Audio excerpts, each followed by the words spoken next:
नमस्कार दोस्तों, welcome to the news नेटिक। यहाँ पे कनाडा की सरकार ने चाइना की दो बड़ी टेलीकम्युनिकेशन कंपनीज हुआवे और ZTE को अपने फिफ्थ जनरेशन 5G के इंफ्रास्ट्रक्चर से कर दिया है बैन। और ऐसा इसलिए किया है ताकि नेशनल सिक्योरिटी को प्रिजर्व किया जा सके, साइबर अटैक से बचा जा सके चाइना की इन बड़ी टेलीकम्युनिकेशन कंपनीज से। तो चलिए जानते हैं टॉपिक को और डिटेल में और समझते हैं कनाडा के डिसीजन को। कनाडा की सरकार की तरफ से ये स्टेटमेंट आई है कि अपने देश के टेलीकम्युनिकेशन इंफ्रास्ट्रक्चर की सेफ्टी के लिए ये लोग हुआवे और ZTE के जितने भी प्रोडक्ट्स और सर्विसेज हैं उन्हें कनाडा से कम्प्लीटली बैन करेंगे। मतलब कनाडा के टेलीकम्युनिकेशन सिस्टम में हुआवे और ZTE की कोई भी सर्विस यूज़ नहीं होगी। तो अब कनाडा में कोई भी कंपनी हुआवे और ZTE के ना तो प्रोडक्ट्स यूज़ कर सकती है और ना ही सर्विसेज। दोस्तों, हुआवे के फ़ोन्स आते हैं ये तो आपको पता ही है, लेकिन हुआवे के नेटवर्किंग इक्विपमेंट्स भी आते हैं और कनाडा की सरकार चाइना के नेटवर्किंग इक्विपमेंट्स को इस्तेमाल करना ठीक नहीं समझती। वो कंपनीज जहां अभी हुआवे या ZTE की कोई सर्विसेज इंस्टॉल्ड हैं, यूज़ हो रही हैं, उनको भी इनका यूज़ बंद करना पड़ेगा और इन्हें अपने प्रेमाइसेस से रिमूव करना पड़ेगा। मेरे हिसाब से दुनिया चाइना की कंपनीज पर ट्रस्ट नहीं कर सकती और कनाडा को पता था कि इन्होंने आज नहीं तो कल चाइनीज़ कंपनीज को अपने 5G प्लान से हटाना ही है। इसलिए 2020 में इन्होंने कनाडा की दो बड़ी वायरलेस कंपनीज बेल कनाडा और राइवल टेलस कॉरपोरेशन ने एरिक्सन और नोकिया के साथ मिलकर फिफ्थ जनरेशन 5G नेटवर्क बनाने का काम स्टार्ट कर दिया था। चाइना पर आज के टाइम किसी को भरोसा नहीं है क्योंकि हमेशा से चाइना की आदत रही है छुप के वार करने की। इनके ऐप्स और सॉफ्टवेयर्स को लेकर कितनी बार डिबेट्स हो चुकी हैं।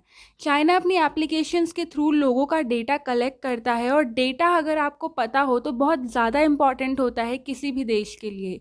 यहाँ पे सीधे सीधे तो नहीं, लेकिन घुमा फिरा के कनाडा की सरकार ने अपने स्टेटमेंट में चाइना के जो बुरे इंटेंशंस हैं उनको टारगेट किया है। इन्होंने कहा है, the government of Canada has serious concerns about suppliers such as Huawei and ZTE who could be compelled to comply with extrajudicial directions from foreign governments in ways that would conflict with Canadian laws और Canadian interests।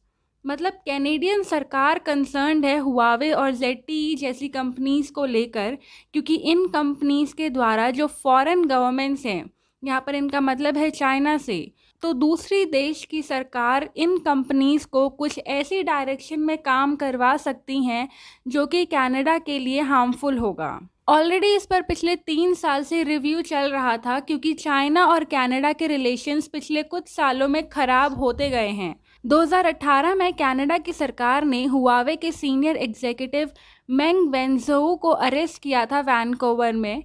मेंग वेंजोऊ पर fraud के charges लगे थे कि इन्होंने Iran पर लगे कुछ सैंक्शंस को बाईपास कर दिया था और इसका बदला लेने के लिए चाइना ने कनाडा के 2 लोगों को स्पाइंग के केस में अरेस्ट कर लिया।